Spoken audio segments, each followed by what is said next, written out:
Saat ku berjalan, kasih-Mu menerangi langkahku. Takut, takut, takut bimbang, karena ku tahu Kau bersamaku. Kau lebih tahu yang terbaik bagiku. Kau lebih sanggup pulihkan hidupku. Ku berserah, ku percaya, hanya Yesus penolong yang setia.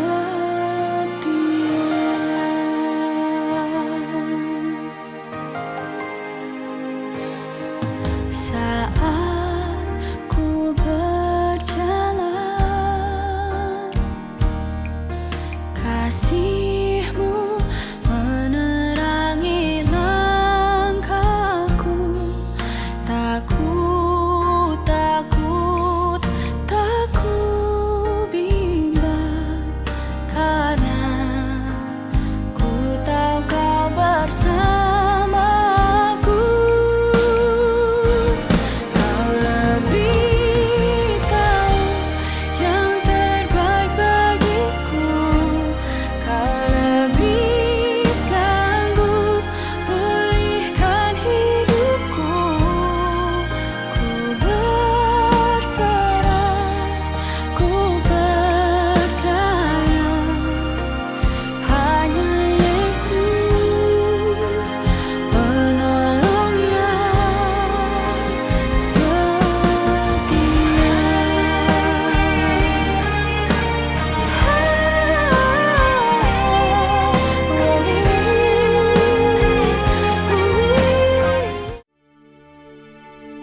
Mazmur 91.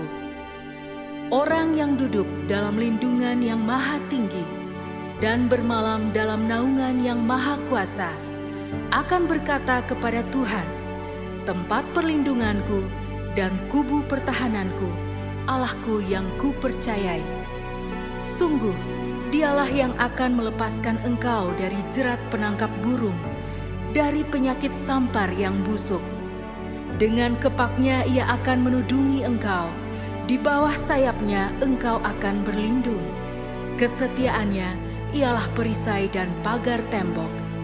Engkau tak usah takut terhadap kedahsyatan malam, terhadap panah yang terbang di waktu siang, terhadap penyakit sampar yang berjalan di dalam gelap, terhadap penyakit menular yang mengamuk di waktu petang.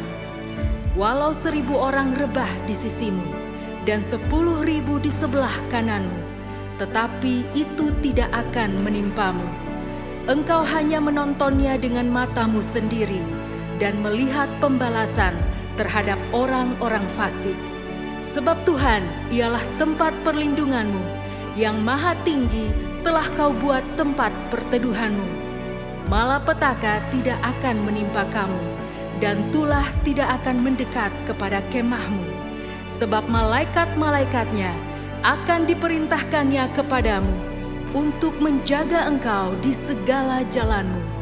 Mereka akan menatang engkau di atas tangannya, supaya kakimu jangan terantuk kepada batu. Singa dan ular tedung akan kau langkahi. Engkau akan menginjak anak singa dan ular naga.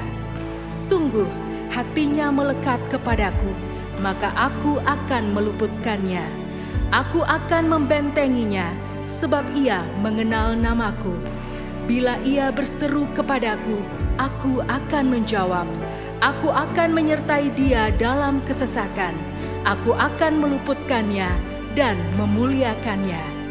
Dengan panjang umur akan kukenyangkan dia, dan akan kuperlihatkan kepadanya keselamatan daripadaku.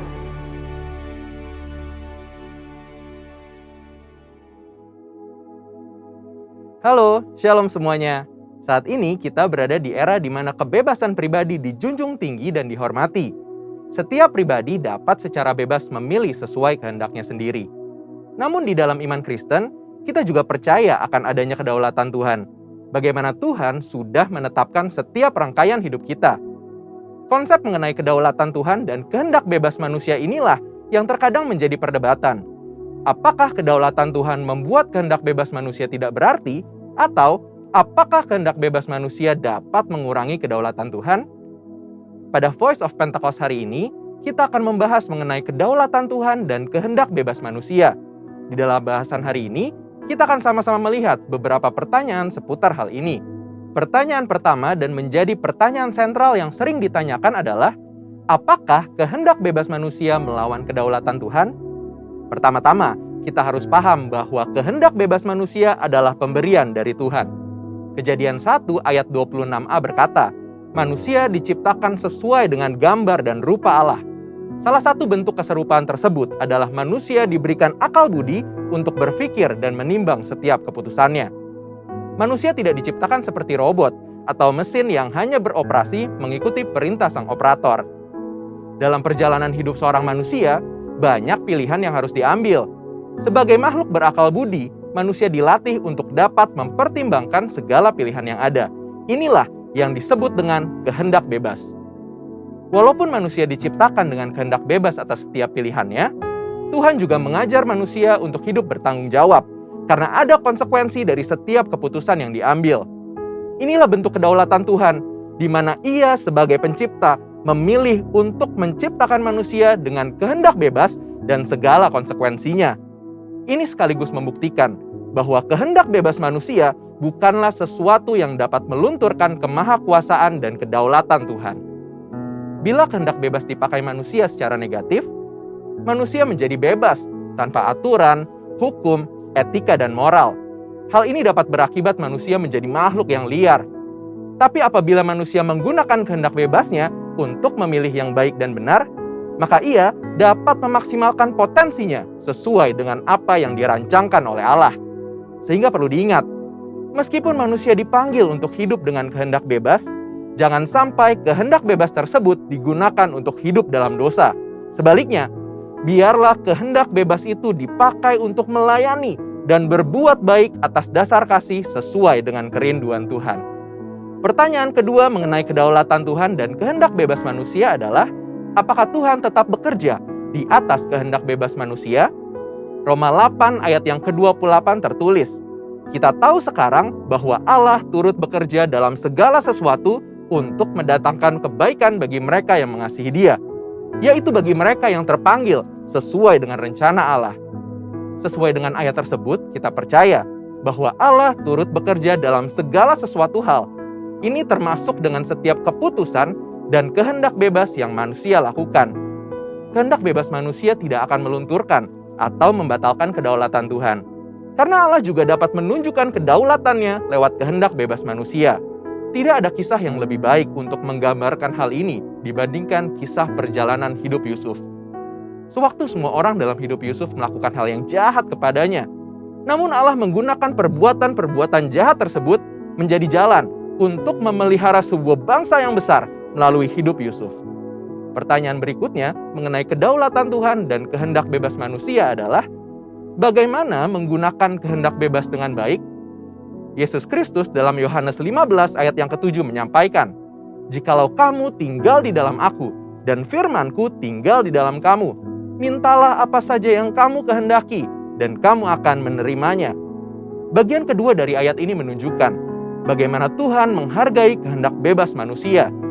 Namun hal yang lebih penting adalah bagian pertama dari ayat ini, di mana untuk menggunakan kehendak bebasnya, manusia harus tinggal dan hidup selaras di dalam firman Allah. Lewat kalimat ini, Tuhan mengajarkan manusia untuk memiliki pengetahuan yang benar dan memiliki pengalaman hidup bersama dengan Tuhan. Saat manusia memiliki semuanya itu, dipastikan manusia tersebut akan memiliki kehendak bebas yang sesuai dengan kehendak Tuhan. Biarlah lewat pembahasan hari ini, kita sebagai manusia sadar bahwa hidup kita telah dianugerahi kehendak bebas oleh Tuhan. Maka dari itu, kita harus menggunakan kehendak bebas yang kita punyai secara positif untuk mendatangkan kebaikan bagi banyak orang, serta menjalankan rencana Allah atas hidup kita. Saudara, untuk penjelasan lebih lengkapnya dari tim teologi kami, silahkan untuk buka link yang ada di atas atau scan QR Code yang tersedia. Tuhan Yesus memberkati.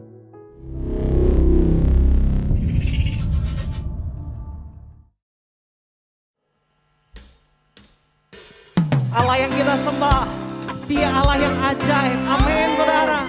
Mari beribadah kepada Dia hari ini. Yesus ajaib, Tuhanku ajaib, kasih-Nya ajaib bagiku. Yesus ajaib, Tuhanku ajaib, rahmat-Nya tetap selamanya. Tak berubah kasih-Nya, setiap hari bertambah indahnya. Sampai bumi berlalu dan habislah ragaku, Yesusku ajaib bagiku. Haleluya.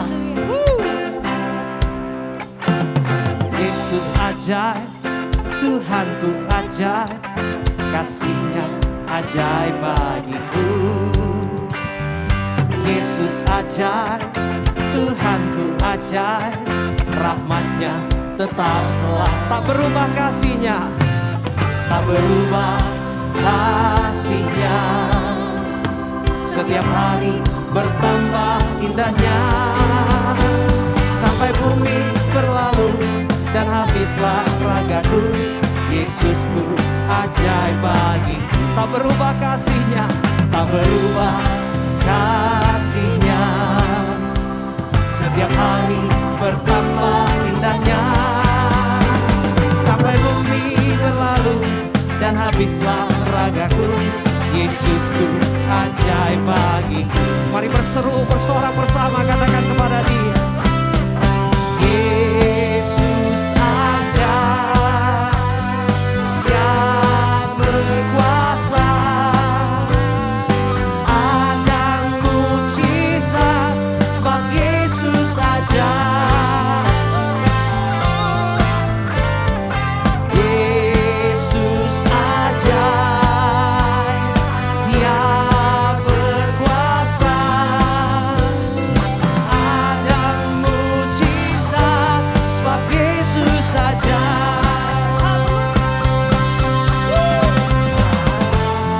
Dari tempat ini, dari rumah-rumah, biar keajaiban Allah nyata dalam kehidupanmu, saudaraku. Mari kau beribadah kepada Dia, percaya kuasa dicurahkan hari ini bagi kita semua. Haleluya.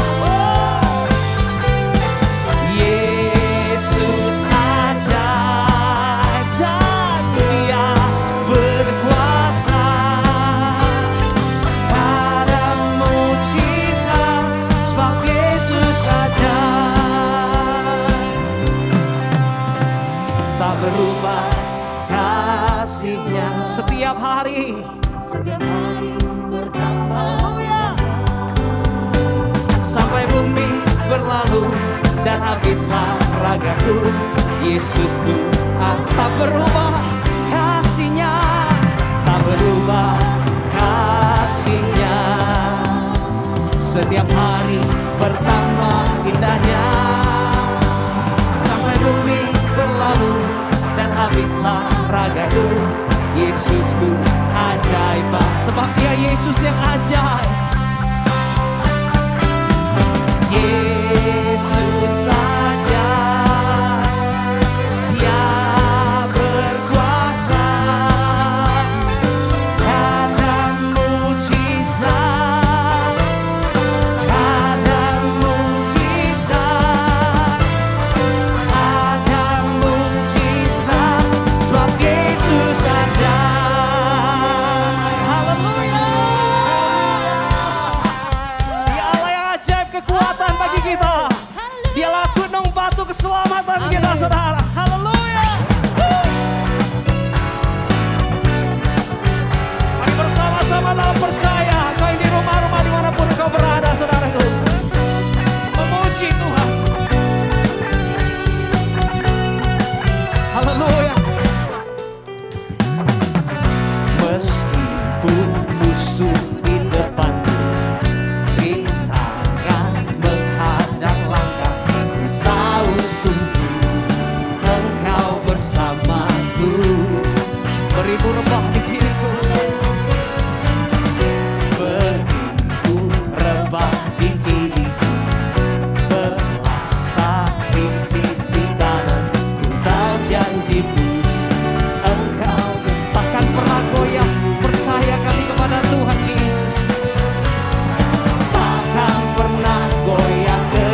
Tuhan. Haleluya, haleluya.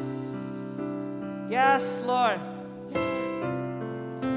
Adalah anugerah bagi kami. Kembali kami dapat beribadah kepada Tuhan. Thank you, Jesus. Setiap orang percaya gereja Tuhan, orang-orang kudus panggilan-Mu Tuhan Yesus. Dapat menyembah, memuji bersama-sama. Dan dimanapun kami berada hari ini, kami tahu kasih-Mu, kuasa-Mu sempurna nyata atas kami. Amin.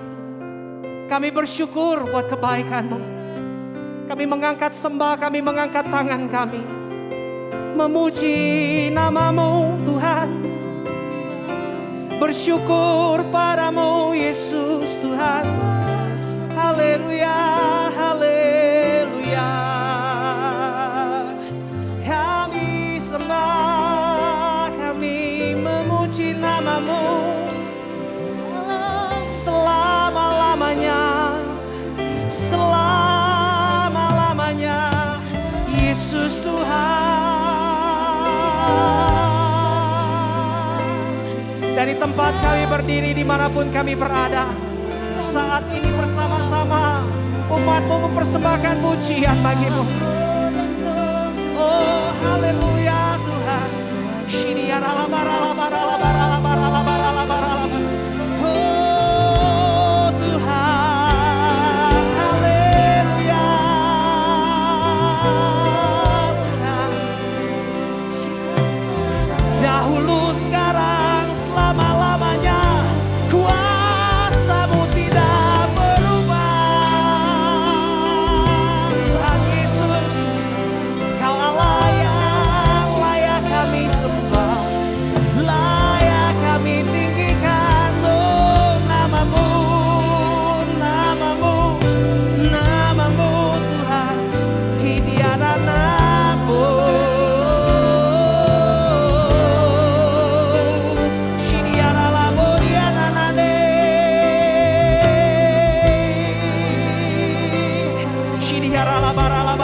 Mari sembah Dia hari ini, saat ini saudaraku.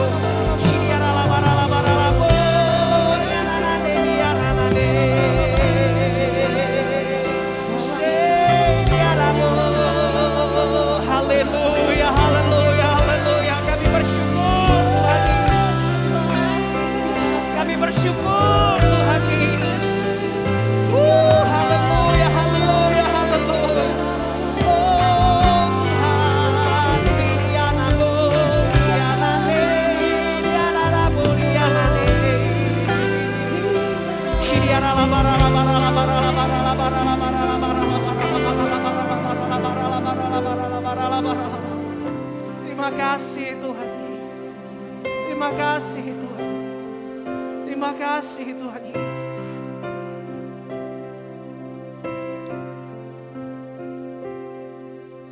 Yesus Tuhan ditinggikan, dimuliakan dan naik ke surga. Dia berikan Roh Kudus-Nya, menguatkan dan menolong selalu. Sungguh ku rindu bersekutu denganmu selamanya. Nama-Mu kami panggil Tuhan. Yesus Tuhan ditinggikan, dimuliakan dan naik ke surga. Dia berikan Roh Kudus-Nya, menguatkan dan menolong selalu. Sungguh ku rindu bersekutu denganmu, ya Allah Roh Kudus.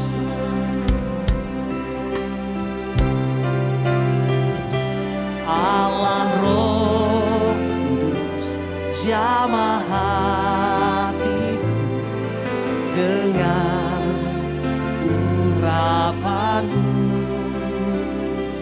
Rindu selalu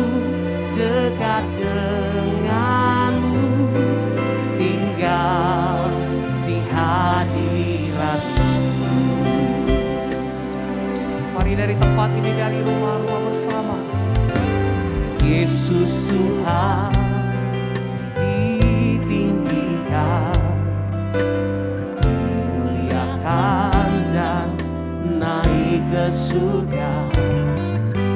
Dia berikan Roh Kudusnya, menguatkan dan menolong selalu. Kami rindu Tuhan. Mari kekasih Tuhan, buka hati kita bersama. Roh Kudus memenuhi kita hari ini. Haleluya Tuhan. Allah Roh Kudus, jamah hatiku dengan urapanmu. Rindu selalu dekat denganmu, tinggal di hati. Allah Roh Kudus Tuhan, Allah Roh Kudus, jamah hatiku dengan urapanmu. Ya Tuhan, sembah nih, minta kepada Tuhan hari ini. Mari bersama-sama kau yang di rumah-rumah dengan singers, katakan di hadapan Tuhan hari ini, Allah Roh Kudus Tuhan, Allah Roh, haleluya,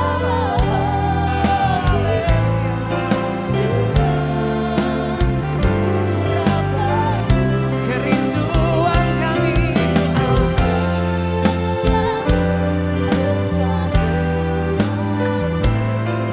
Mari angkat tangan kita bersama-sama, buka hati sembah Dia. Hidianamo, diaranamo. Haleluya. Engkaulah Roh Kudus yang memenuhi kami hari ini. Kami beribadah kepadamu Tuhan. Pengurapan-Mu dicurahkan bagi setiap kami. Oh diaranamo,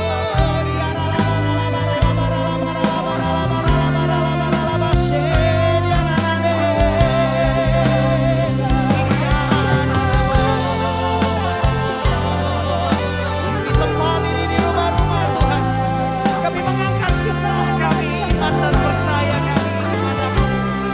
Ya Allah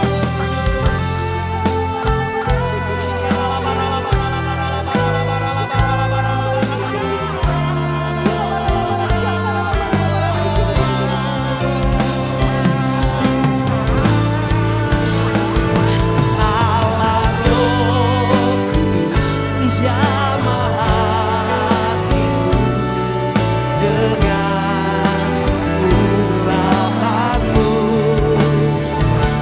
Rindu selalu dekat denganmu.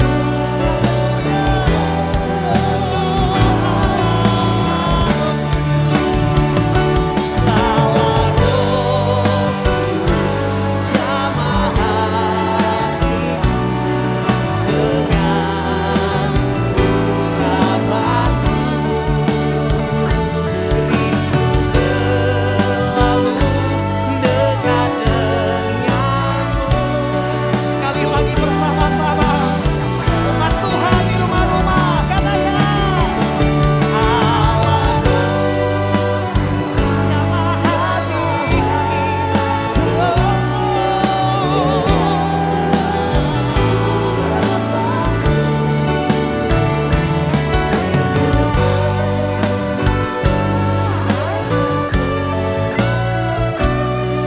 Tinggal di hadirat-Mu,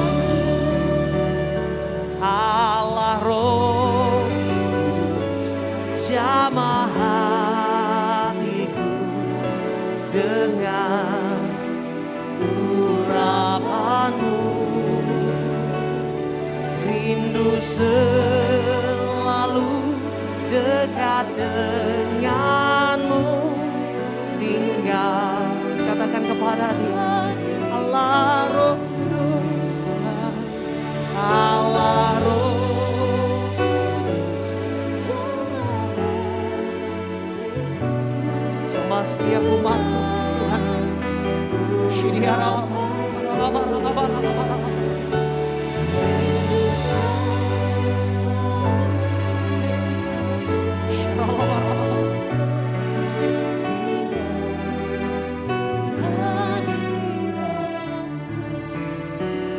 hatiku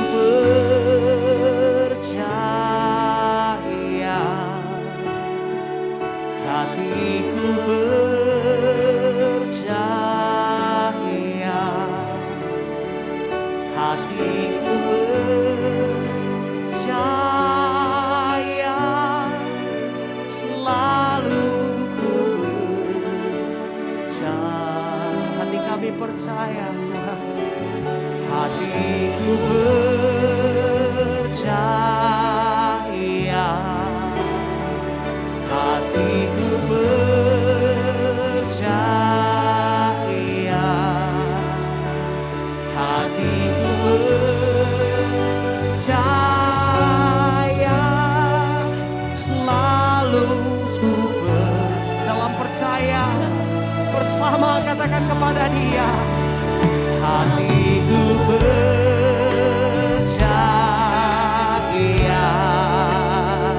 hatiku percaya, hatiku percaya, selalu ku percaya.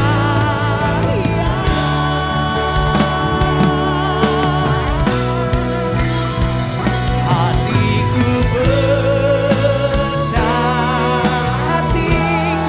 percaya, haleluya, oh Tuhan. Hatiku percaya, mari dalam percaya seluruh gereja Tuhan, katakan kepada Dia,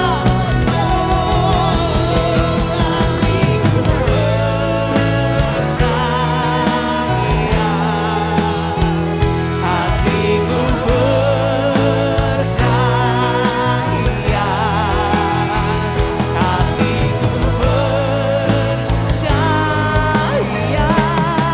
Umat Tuhan, sekali lagi di rumah-rumah, katakan dalam percaya kita. Hatiku hati kami percaya, percaya, hatiku percaya,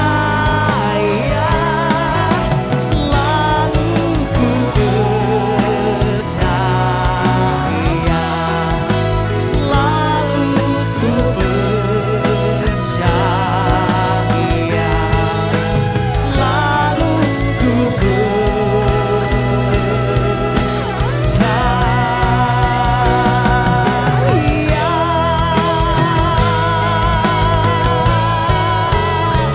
Haleluya. Dalam percaya kami, dimanapun kami berada, kami berkata terima kasih Tuhan. Kami percaya. Haleluya.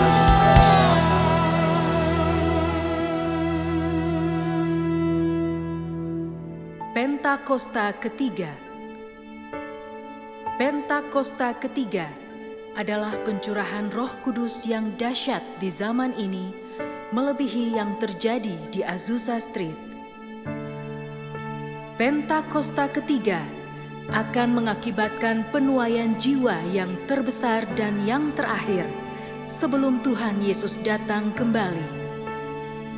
Pentakosta ketiga akan membangkitkan generasi Yeremia, yaitu anak-anak muda yang dipenuhi Roh Kudus, cinta mati-matian kepada Tuhan Yesus, tidak kompromi terhadap dosa, dan akan bergerak untuk memenangkan jiwa.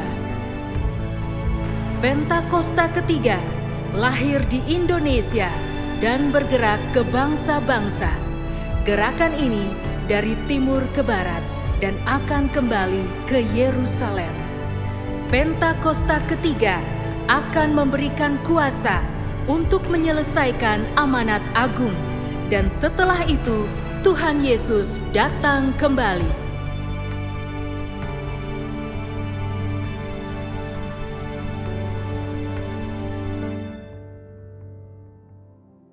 Bapak Ibu Saudara, mari kita sama-sama berdoa.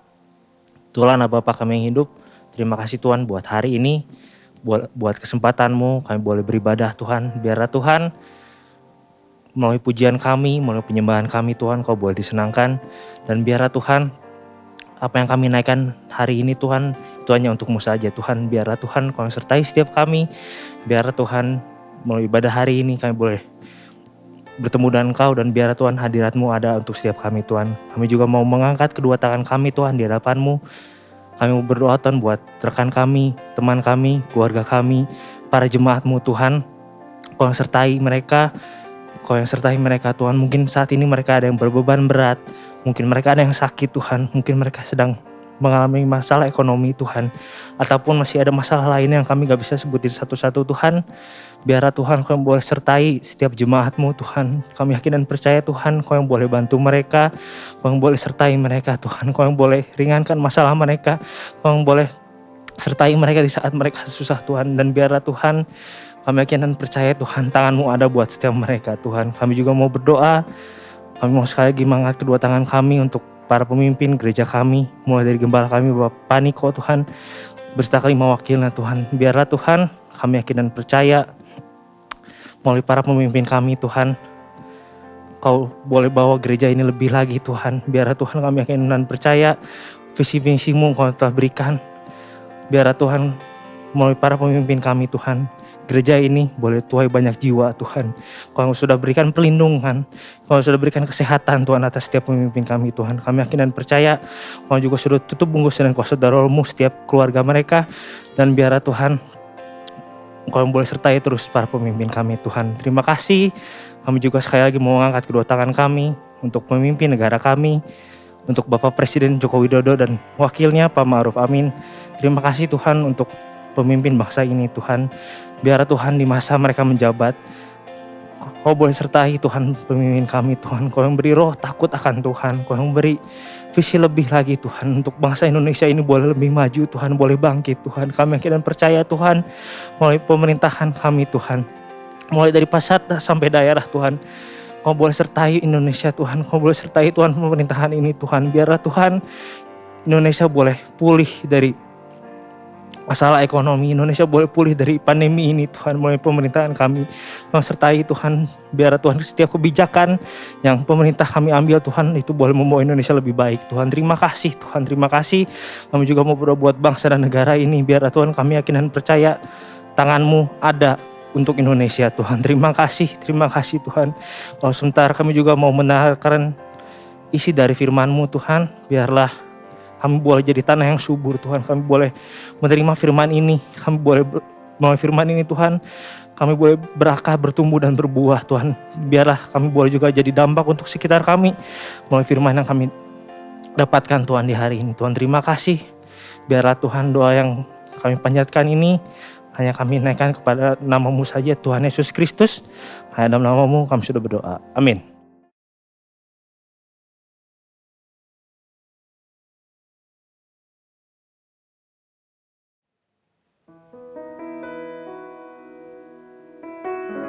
Mari beberapa saat kita mau masuk di dalam hadirat Tuhan. Kita mau bawa penyembahan kita sama Tuhan. Yang dulu tak ku mengerti, sekarang Kau buat mengerti. Kau singkapkan mataku dengan kasih yang tak pernah ku pikirkan.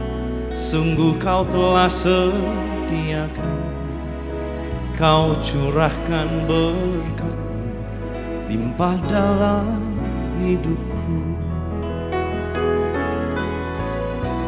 Terima kasih Yesus, terima kasih Yesus. Ku beri syukur hanya bagi-Mu, ya Allahku, ya Tuhanku. Terima kasih Yesus, terima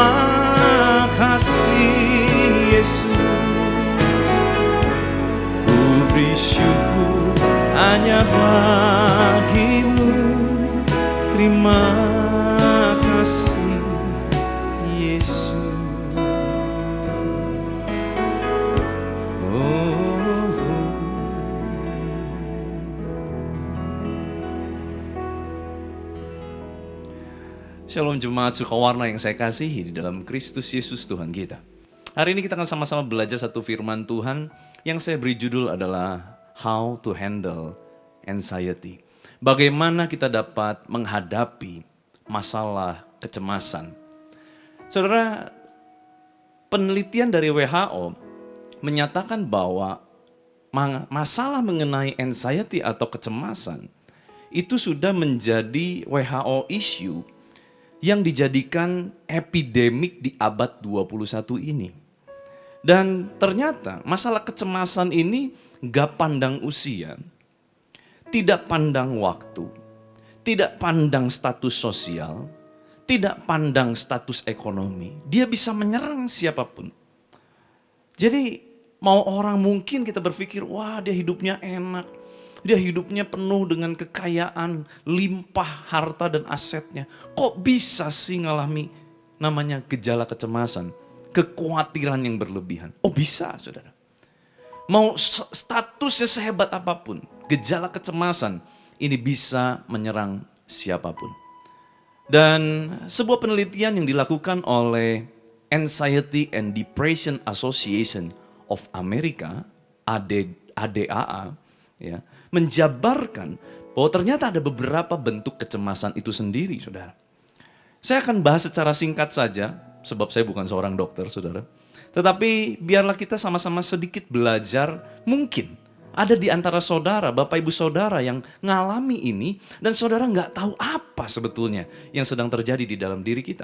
Tetapi hari ini coba kita akan lihat, penelitian ini berkata yang pertama, ada yang disebut dengan GAD atau Generalized Anxiety Disorder. Dalam bahasa Indonesianya, gangguan kecemasan umum. Ditandai dengan rasa khawatir yang terus-menerus dalam kurun waktu 3-6 bulan, tidak berhenti khawatir akan banyak hal. Khawatir akan masa depan, khawatir akan ekonomi, khawatir akan anak, cucu, suami, istri, khawatir dengan status-status kita dan lain sebagainya. Dan ini yang umum terjadi. Dan penderita GAD ini merasa sulit untuk dapat mengendalikan kekhawatiran mereka.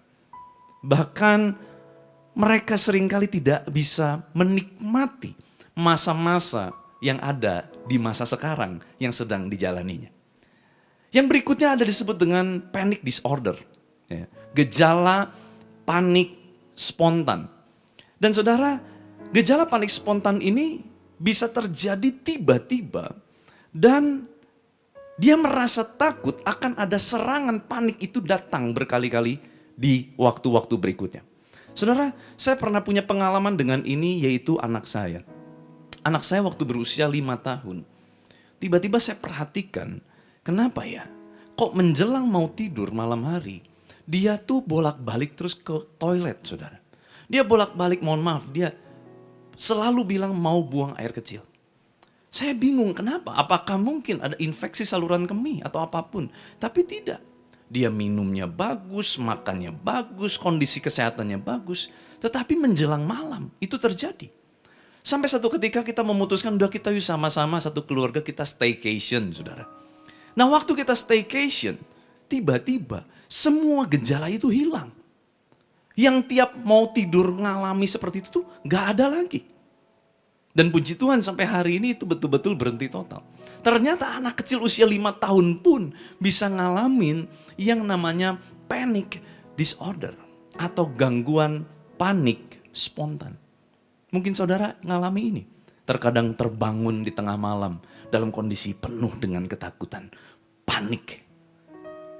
Kalau saudara ngalami berarti saudara punya gangguan panik disorder.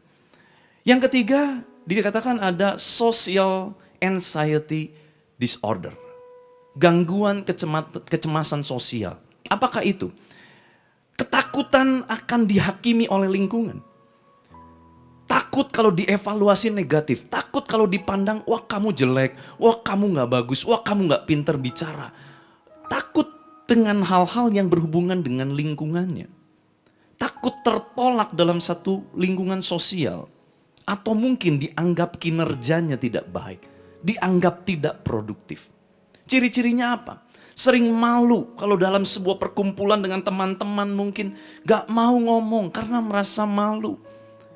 Kalau ngomong terbata-bata dan sering salah dalam berkata-kata. Nah mungkin saudara mengalami ini berarti saudara mengalami namanya gangguan kecemasan sosial. Social anxiety disorder. Dan yang keempat adalah bicara mengenai spesifik fobia. Ketakutan-ketakutan yang spesifik seperti takut tiba-tiba mengalami muntah, takut jarum, takut ketinggian, takut kalau naik pesawat, takut jatuh, takut berkendara, takut di jalanan, dan takut akan adanya sakit penyakit yang datang berulang. Nah saudara, beberapa waktu lalu tiba-tiba saya mengalami panik ini saudara, fobia ini. Di mana saya tahu dengan pasti bahwa saya sudah disembuhkan oleh Tuhan. Dan semua hasil medis sudah membuktikan itu. Tetapi tiba-tiba dalam 2 bulan itu saya mengalami rasa takut sekali seolah-olah penyakit lama saya akan kambuh. Dan ini menjadi satu sosok yang mengerikan yang saya harus hadapi.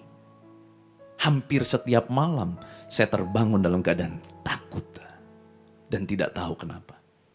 Saudara, kalau saudara mengalami hal-hal seperti ini, mungkin saudara juga takut untuk pergi keluar.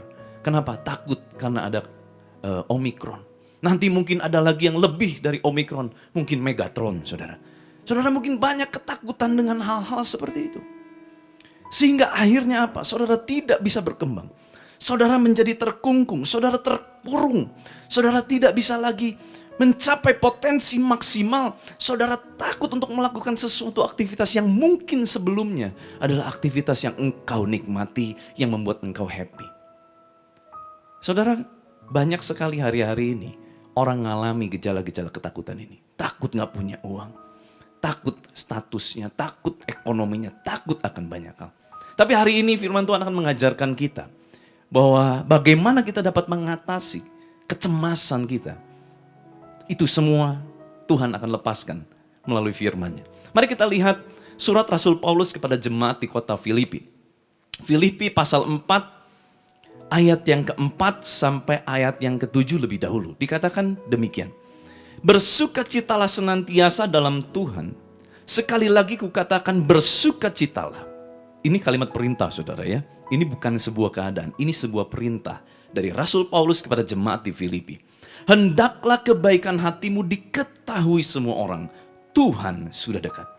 Janganlah hendaknya kamu khawatir tentang apapun juga. Tetapi nyatakanlah dalam segala hal keinginanmu kepada Allah dalam doa dan permohonan dengan ucapan syukur. Damai sejahtera Allah yang melampaui segala akal akan memelihara hati dan pikiranmu dalam Kristus Yesus. Saudara, sebelum kita teruskan, ada baiknya kita pelajari lebih dahulu sejarah dari kota Filipi ini. Saudara, kota Filipi sempat mengalami peperangan antar para penguasa. Jadi ada elit-elit penguasa yang berperang untuk memperebutkan wilayah dan kekuasaan itu. Nah, singkat cerita, sekitar 30 tahun sebelum Yesus lahir, 30 tahun sebelum Masehi, peperangan itu pecah. Dan kota Filipi ini sampai di saat itu, di saat Rasul Paulus mencatat itu, kota Filipi merupakan koloni dari orang-orang Roma, dari bangsa Romawi. Sehingga banyak juga anak-anak yang mungkin pada saat peperangan itu terjadi, mungkin dalam kondisi masih berusia yang kanak-kanak begitu. Mereka mengalami, mereka lihat peperangan, mereka menjadi korban para penguasa. Sehingga akhirnya mereka punya latar belakang yang kurang baik. Sebuah penelitian membuktikan, saudara, buat orang-orang anak-anak kecil yang mengalami masa di mana waktu kecil mereka melihat perang, mendengar deru perang, ternyata mereka akan tumbuh menjadi anak-anak yang mudah takut, senangnya menyendiri, introvert, senangnya untuk tidak bergaul dengan banyak orang, takut dengan banyak hal baru, sering mengurung diri, tidak merasa punya masa depan, sering dalam keadaan takut dan sering merasa takut tertolak. Dan itu yang terjadi kepada anak-anak yang mengalami atau yang menjadi korban perang pada saat itu.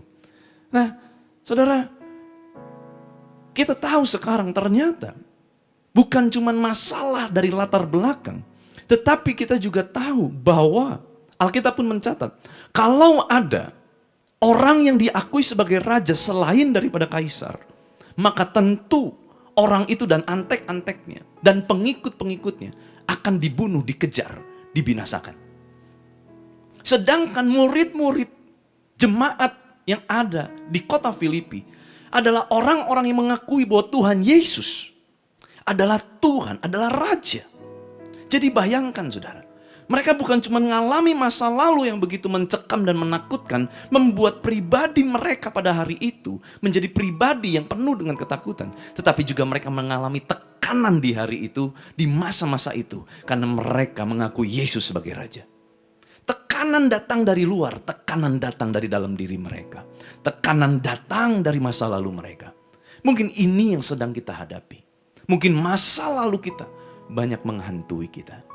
Dan mungkin kita punya ketakutan di masa sekarang, bahkan ketakutan untuk di masa mendatang.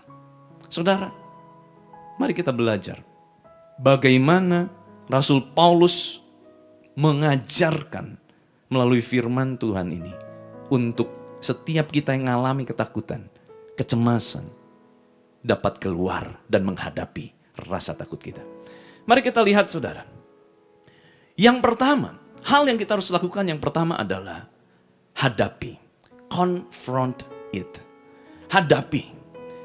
Betul saudara, ada masa kita merasa, udah deh, saya nggak lagi mau untuk menghadapi ini semua. Saya pengen retreat, saya pengen mundur sejenak. Oke, nggak apa-apa. Ada masa kita harus retreat. Ada masa kita harus mungkin berdiam diri, membaca banyak buku rohani, melakukan sabat kita. Yes, it's okay. Tetapi tidak bisa seterusnya. Tidak bisa seterusnya. Ada masa kita pada akhirnya harus menghadapinya. We have to confront it. Kita harus berani menghadapi ketakutan kita. Kita harus berani menghadapi kecemasan kita. Tidak perlu dipaksakan, tetapi perlahan-lahan kita coba. Ini kita harus lakukan. Filipi pasal 4 ayat yang ke-6. Dalam terjemahan Amplified Bible dikatakan, do not be anxious or worried about anything.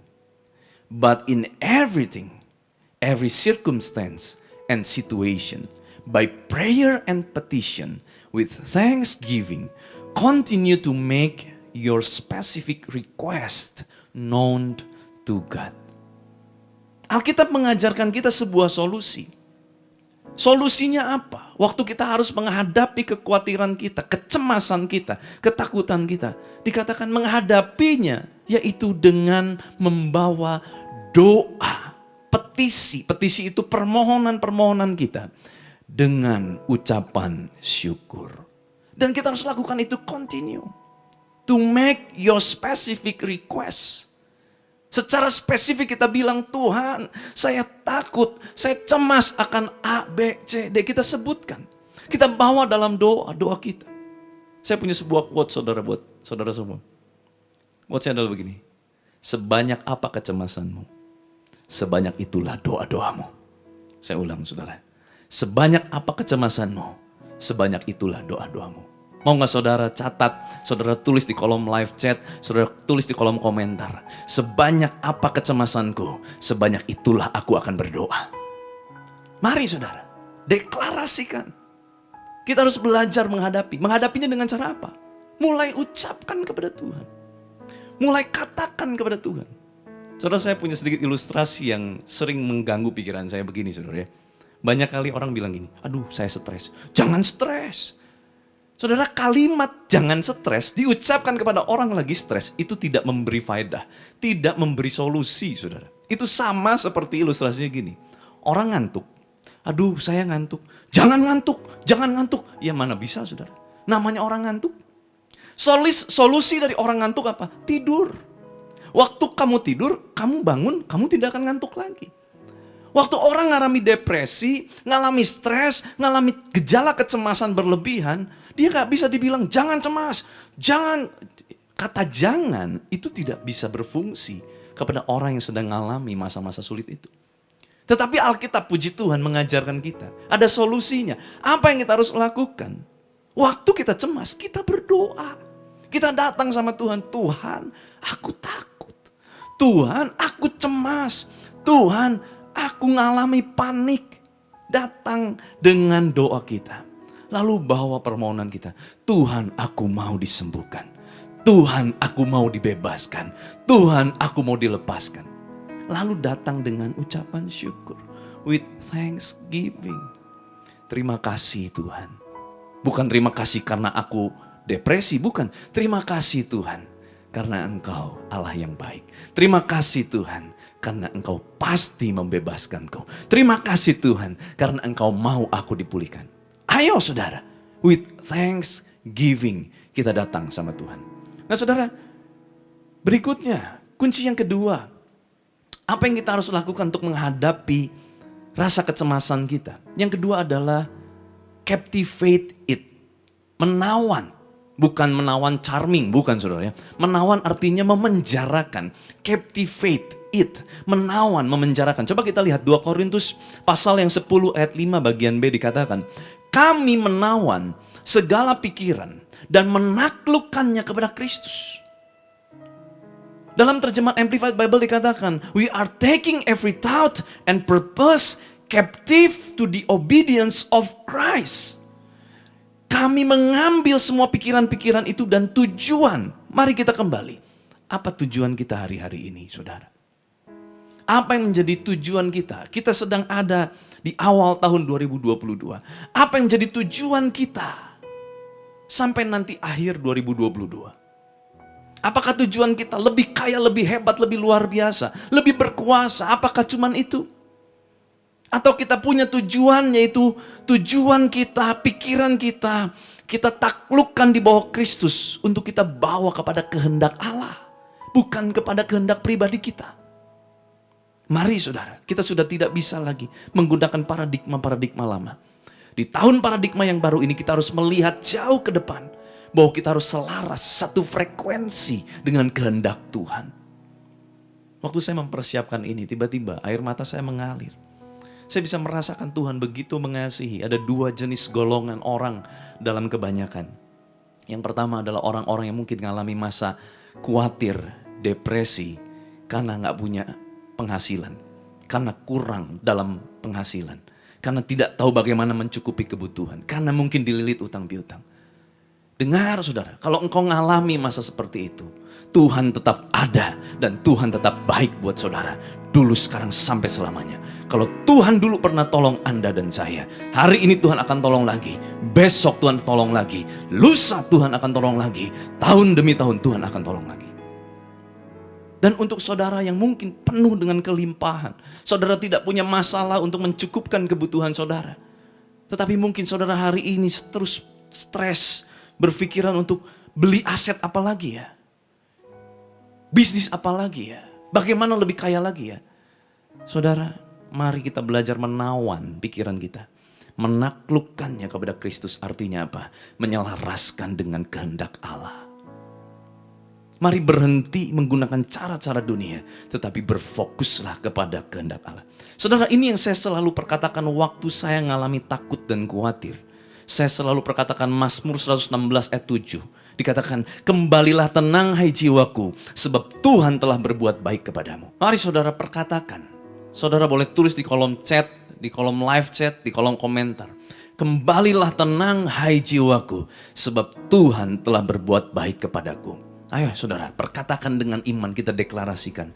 Kembalilah tenang hai jiwaku, sebab Tuhan telah berbuat baik kepadaku.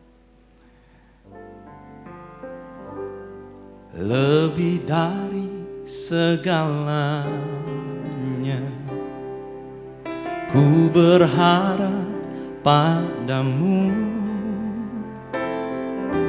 Lebih dari para jaga mengharap fajar pagi. Begitu rindu hatiku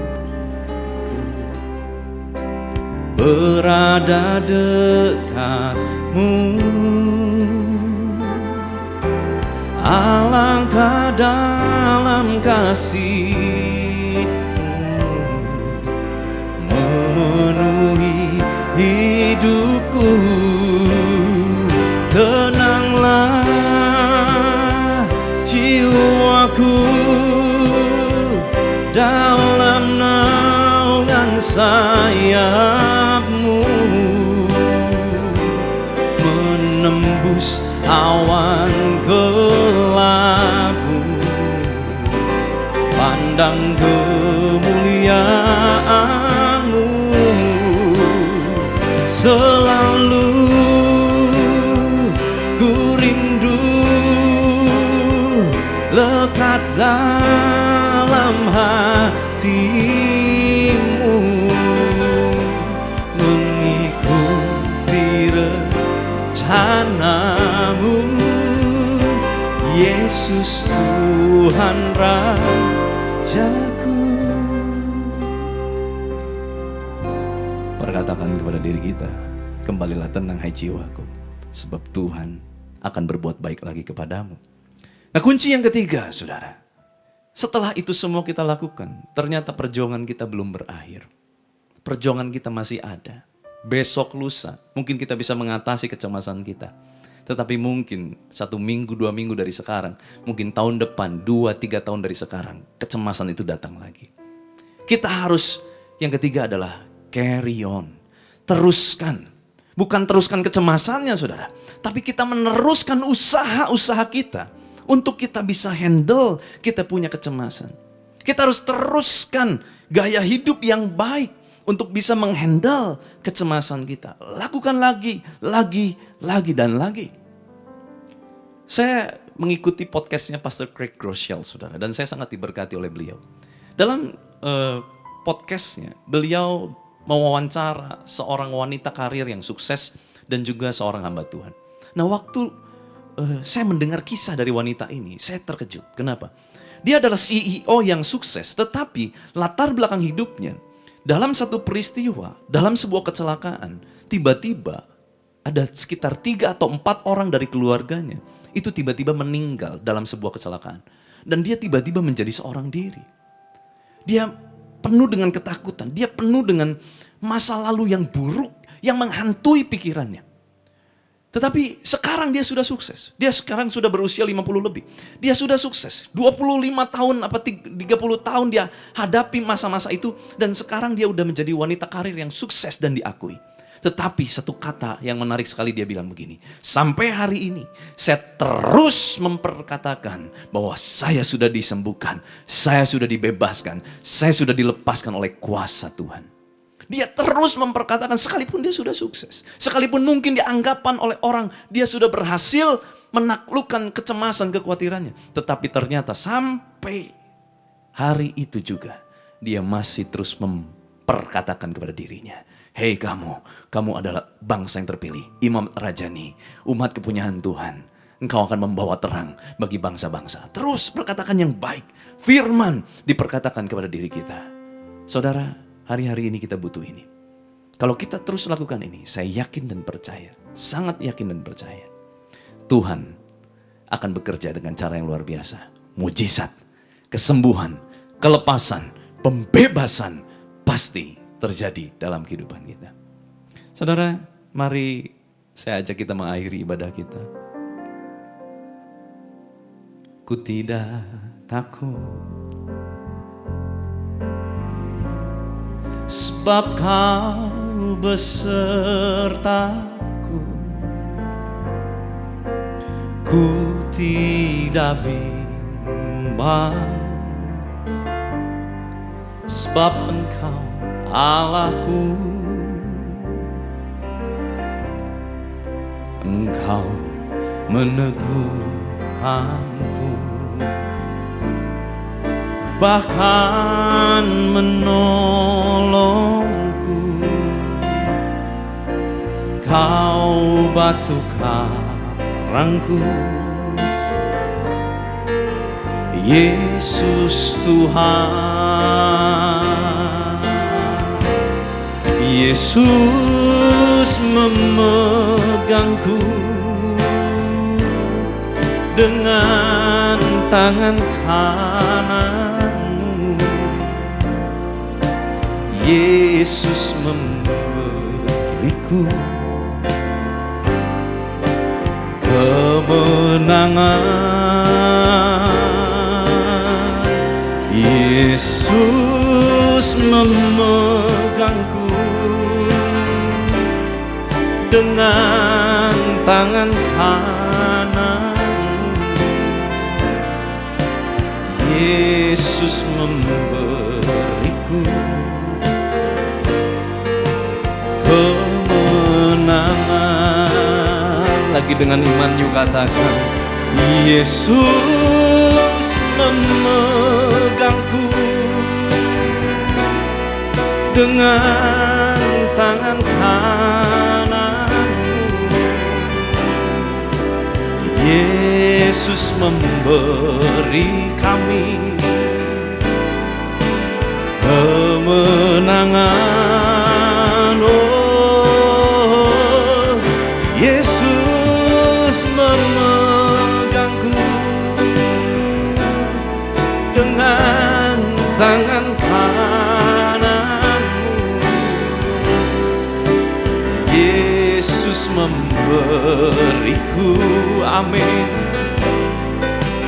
kemenangan. Yesus memberi kami, Yesus memberiku